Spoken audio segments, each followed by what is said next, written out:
It wasn't until we started raising questions that Denver even decided to do an internal affairs investigation. We wanted to know why Denver police didn't arrest these two guys for the kidnapping of an undocumented man who at one point feared his captors might kill him.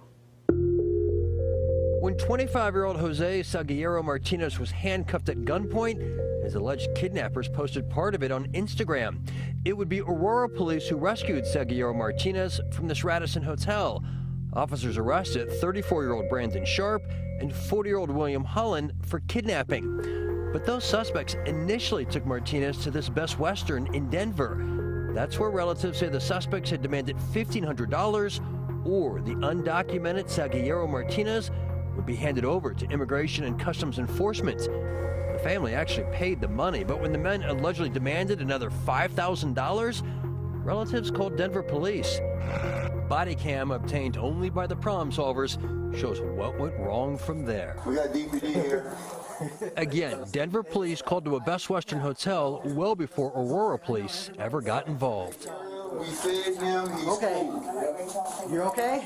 Denver has blacked out the face of the kidnapped victim, but he sits on the bed while William Holland does the talking. Here's the paperwork right here. Okay, yeah, like I said, I'm just going to... Immigration.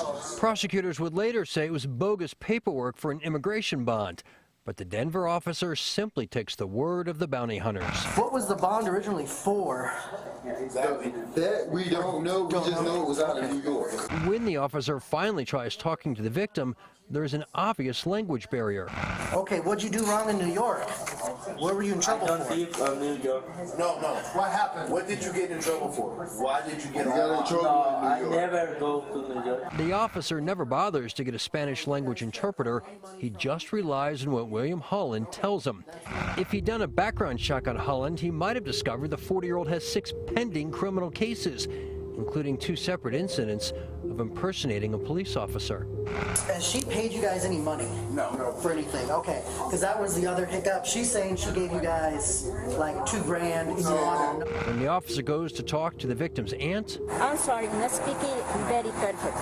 That's okay. again, there is a language barrier, but the aunt makes it clear she already paid $1,500 to win her nephew's freedom. 1,500 I give you now. Just now? Yeah, for Cash. Cash.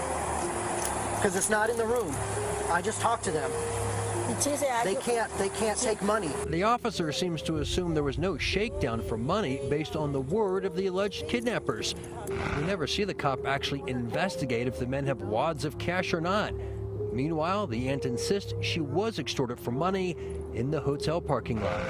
Okay, I'm going to go check the cameras because they got this whole parking lot, but no. So, Yeah, right there. The body cam footage ends moments later, so we don't know if the officer ever checked hotel cameras. But we do know he never called ICE to confirm what the bounty hunters were saying. A situation like this where there was not immediate communication, something horrible may have occurred. Thankfully, Aurora PD was able to reach out to one of my ICE officers to get the confirmation that this was not someone we had targeted. In fact, something horrible almost did happen. Jose Salguero Martinez would later tell investigators that despite his limited English, he overheard the bounty hunters talking about whether they should kill him when his family refused to hand over more money. Instead, the bounty hunters moved him to the Radisson Hotel, where Aurora police got involved and rescued him. Now Denver police are doing an internal affairs investigation, but the results may not be known for months. Rob Lowe, Fox 31.